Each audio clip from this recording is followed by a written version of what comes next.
It doesn't do a whole lot of good to convey a point if it's not able to be understood.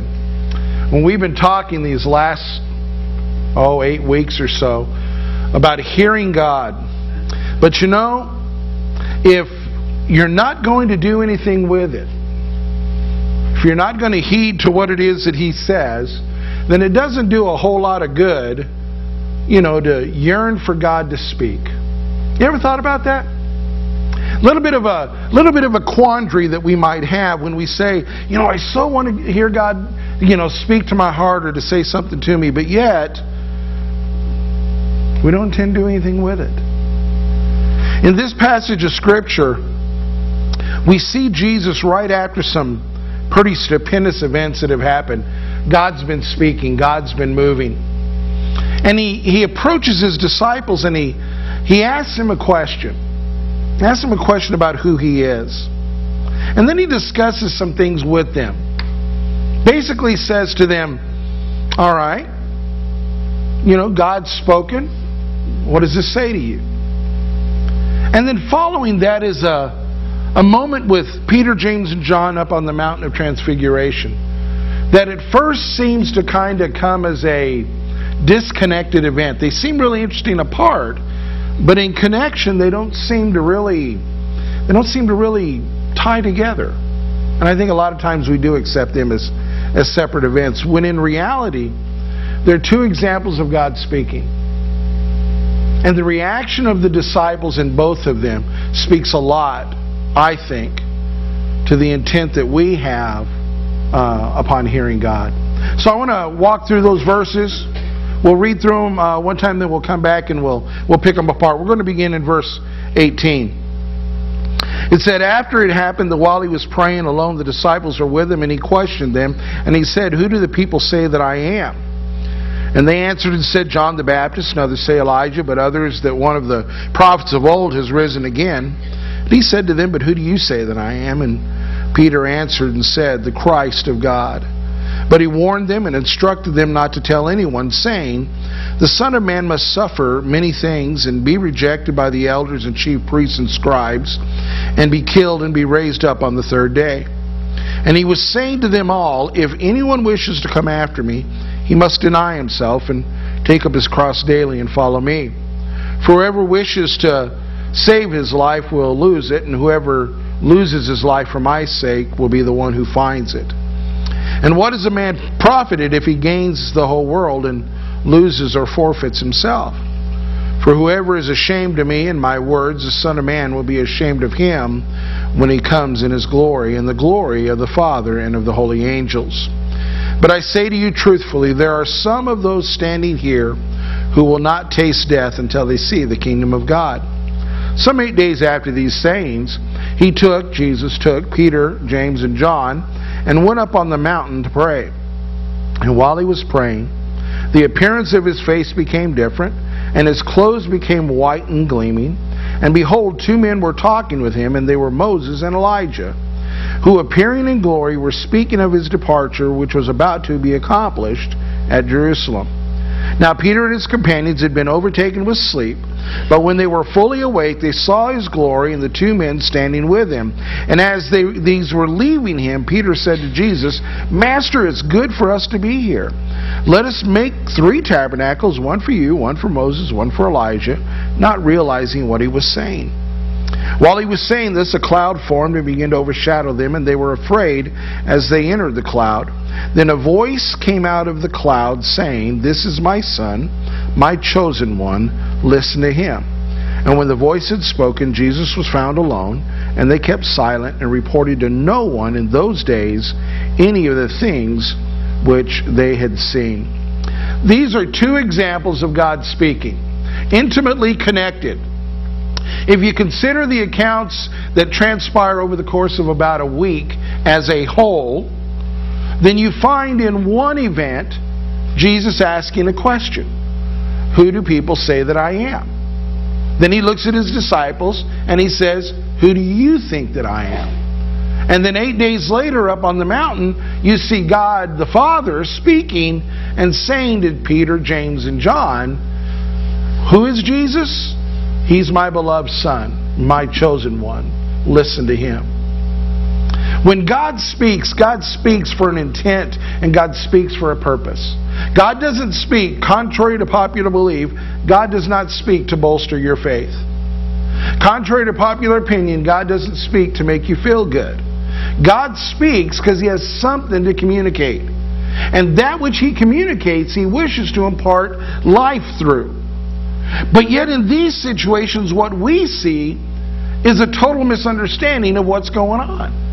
We see Jesus asking the question of His disciples, "Who do men say that I am?" And we see the disciples kind of trying to answer this on an intellectual basis. It's as though this is an identity question or a where's Waldo, right? It's like, well, who am I? Am I this? Am I that? Am I these? Am I those? And we try to do that with people. Take me down just a little bit, or if this is still up, kill it. I'm getting some reverb. It's almost as though we're asking people to kind of answer a multiple choice question. You know, well, is Jesus A, B, C, or D? This isn't a question of identity that Jesus is asking. He's not saying to them, am I Messiah or am I not?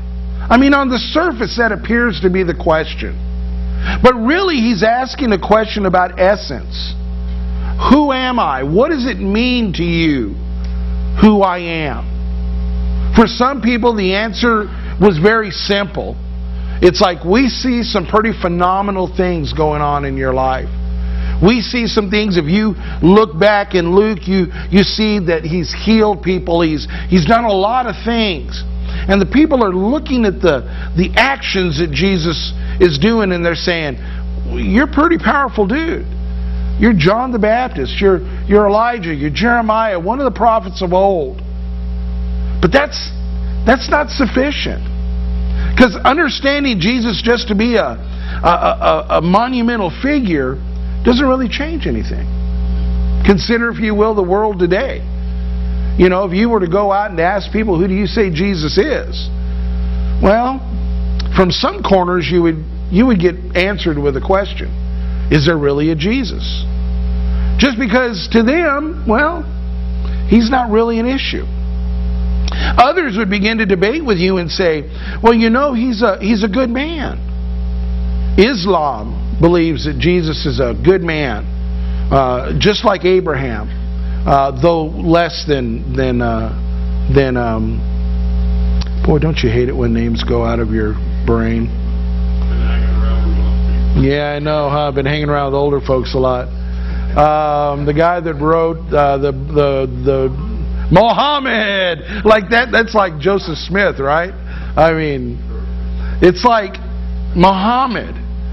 Muhammad's an even greater prophet. But Jesus is still a good man. Others will come to you and they'll say, well, you know, Jesus is this. Jehovah's Witnesses believe that Jesus is a great emissary of God. Mormons believe that He is the spirit brother of Lucifer. I mean, you get a lot of opinions from folks about who it is that Christ says. And I hope you notice, and this is at the core of Jesus' question to them, I hope you notice that who people believe Jesus to be directly impacts the way that they live. If you were to ask people and say to them, you know, who is Jesus? And they said, you know, I don't even really think about it. Then odds are they probably don't read their Bible. They probably don't pray. They probably don't go to church. They probably don't do the things associated with what we would think of as somebody having faith in Christ. And all right, I'm not saying it's all right, but I understand what they're doing. They're living consistent with what they believe. If you ask somebody and say, who is Jesus? And they tell you, well, I believe that He's a good man. He's a prophet of God. Then, you know, they may follow some of the things that He says, but some of the claims that He makes, well, they're probably not going to worry too much about, because after all, this prophet said this and that prophet said something different. So what does it matter? So Jesus is not really asking them a question of identity. He's not asking, can you identify me as Messiah, the Christ? He's saying, do you really know who I am? Are you really aware at the core of your person who I am? I mean, you got to understand the weight of this question. God in the flesh is looking these people face in the eye to eye, looking them in the face and saying to them, do you know me? Does it register with you who I am amongst you? Well, as I told the class this morning, we really like to, jump on Peter and say, wow, yeah, Peter grasped it. He blurts out this, you're the Christ, you're the chosen one of God. That's what Christ means. You're the one God promised. And we all go, woohoo, great. But I want you to notice what Jesus says right after that. He says, the Son of Man must suffer many things, be rejected by the elders and the chief priests and the scribes, and be killed and raised on the third day. Kind of a somber note after such great news, isn't it? I mean, on one hand, it's like if we're talking identity, then Jesus should have been shouting, great, Peter, you recognize that I'm the Messiah. But instead, it's kind of like, yeah, but do you really know what that means? And the answer is no, Peter didn't. He recognized that he was Messiah, but he didn't recognize the implications of that. That's why Jesus says to him, this is what's going to happen to Messiah. This is what's going to happen to Christ. Christ is going to be betrayed. He's going to be persecuted. He's going to be killed. He's going to be buried. I got to wonder what their reaction to that was. Not only that, I got to wonder their reaction to the next statement he made to them. He says, that's my destination. And he says, and if anyone wishes to come after me, he must deny himself and take up his cross daily and follow me. For whoever wishes to save his life will lose it, and whoever loses his life for my sake, he's the one that will save it. For what is a man profited if he gains the whole world and loses his own soul?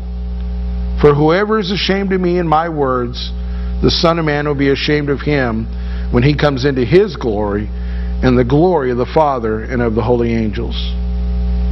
It's like, wow. We go from this pinnacle of recognition to this very somber note to this word of warning. See, God doesn't just speak that you might know who He is. It's not like when God speaks, He's popping His badge. God, G-O-D. Okay? When God speaks, He's revealing Himself. He's making Himself known. If you will, if we want to use the term of familiarity that we do, He's bearing His soul. Jesus is saying, do you know who I am? And they go, well, yeah, we know your title. And He goes, well, let me tell you who I am. I'm the one who's going to go to a cross and I'm going to die for you. And let me tell you what the implications of this are for you. If you're going to follow me, that same thing is going to happen to you. I mean, really.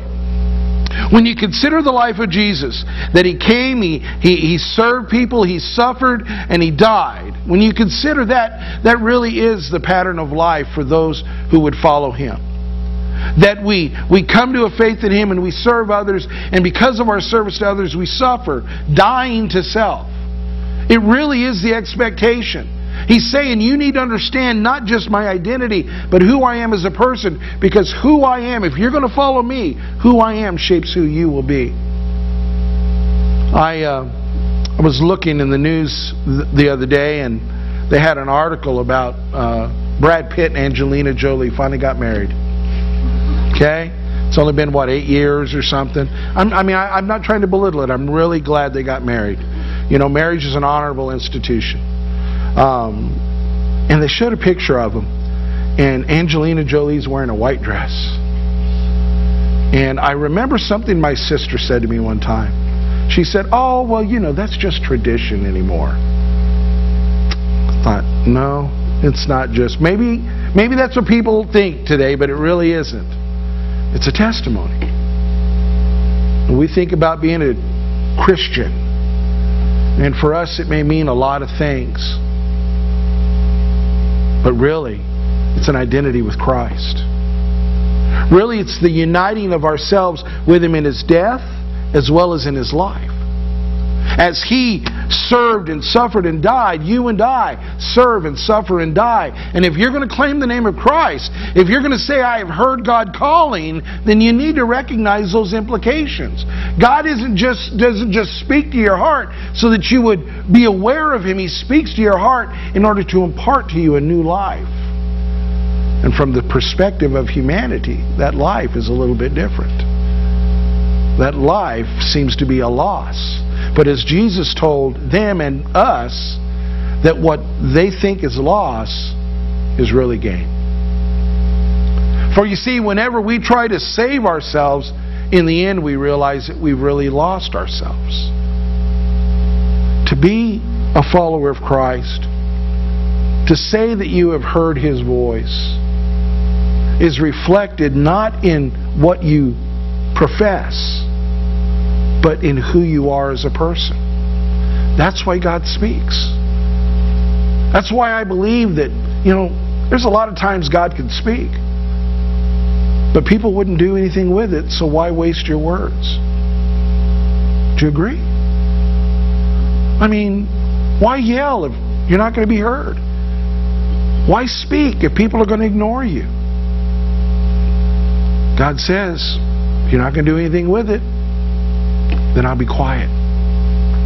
That's Jesus speaking, that He might reveal Himself to the disciples even further, that they might embrace a richer life. And then immediately on the heels of that, God speaks to affirm who Jesus is. To follow the words of a person can be a dangerous thing, depending upon who the person is, right? I mean, we can think of places like Jonestown. We can think of that group here in Arizona a number of years back that all committed suicide waiting for a UFO to come back. And they all hung on the words of an individual. And that's dangerous, depending upon the individual. But yet Jesus asks us to hang on His words. So what makes Jesus different than other people? Well, that's where the transfiguration comes in. That's why it's important that that day on the mountaintop with Peter, James, and John follows immediately on the heels of His discussion with them about His identity. Who do you say that I am? Well, let me tell you who God thinks. Because in the end, it's God's opinion that matters. So one day while they're up on the mountain, and I want to paint this picture to you because I really want you to understand what's taking place here. We have this picture of Peter, James, and John, being given this glimpse into heaven and all of this grandeur. It's not really what happened. If you'll notice, it says they went up on the mountain to do what? Take a look at verse 28. To what? To pray.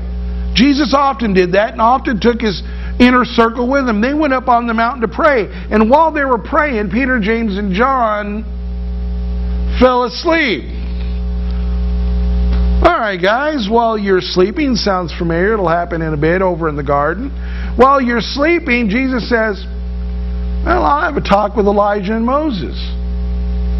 And they wake up and witness this.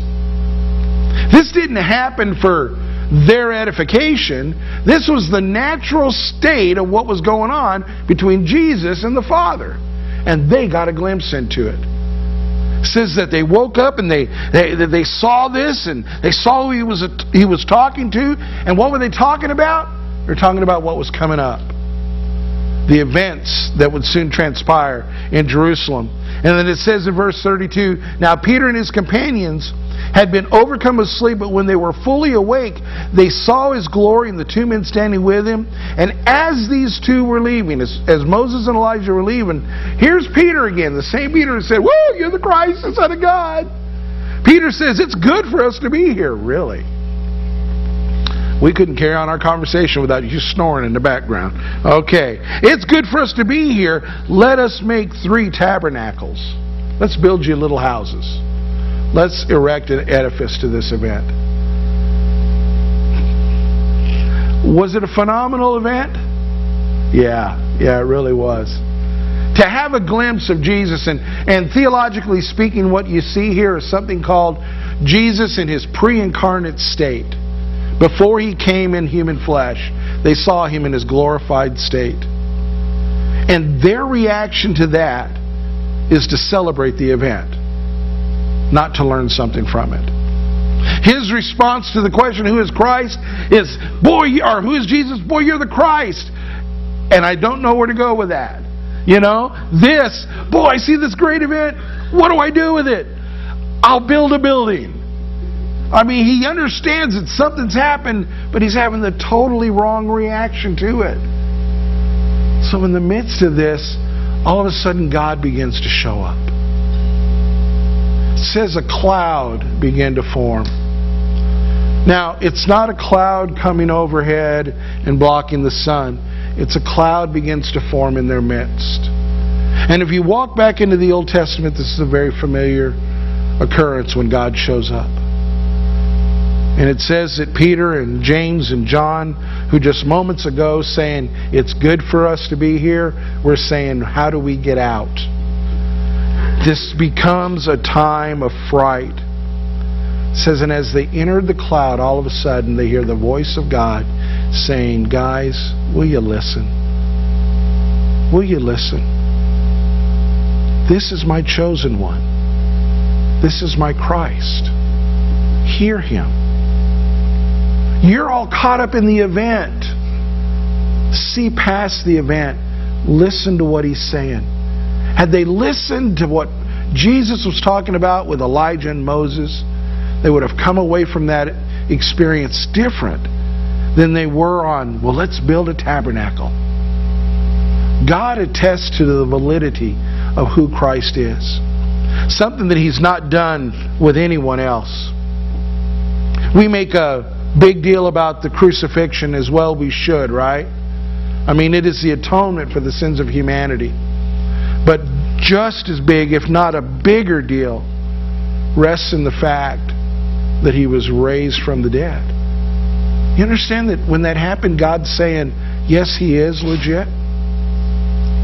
This was not missed to one of the guys, well, I would say to all three, but one specifically wrote about this, John.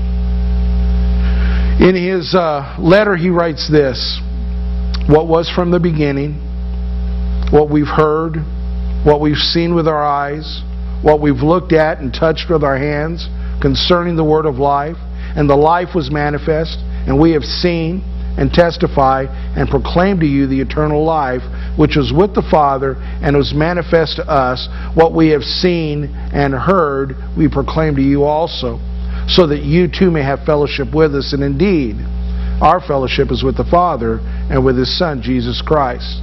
These things we write so that our joy may be made complete. He began to understand. You know, it's not just enough about being able to identify Jesus. He's saying there's something about recognizing who Jesus is. He repeats in those words what I've seen, what I've touched, what I've heard, and what I want to share with you.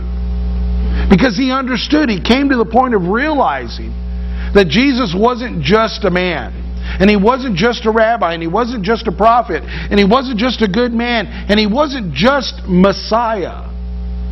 He came to understand what all of that meant, and it changed his life. And indeed, if you look at the lives of 11 of the 12 and a myriad of others throughout the years of Christianity,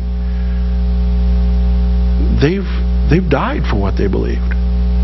It's changed who we are because of who Christ is. That's why God speaks. God doesn't just say, hi, how you doing, to brighten up your day and to make you feel good. God speaks. He reveals Himself for the purpose of imparting to you life, to make a difference in your existence. But if you're not going to do anything with it, then God might as well be quiet. So I want you to bow your heads. I want to ask you to close your eyes for a minute. And I want you to consider a few things. I believe God speaks. I experience the testimony of His voice. But it's not enough that we just yearn to hear God speak. It's not enough that we just acknowledge that He does. There must be an intent on our part to do something with what He says. Hearing God today, how are you going to live differently? If God were to call down from you tomorrow, in the midst of your day, would you be willing, as Jesus said to the disciples, to take up your cross and to follow Him? If not, then I ask you, what's the reason at all for Him to speak?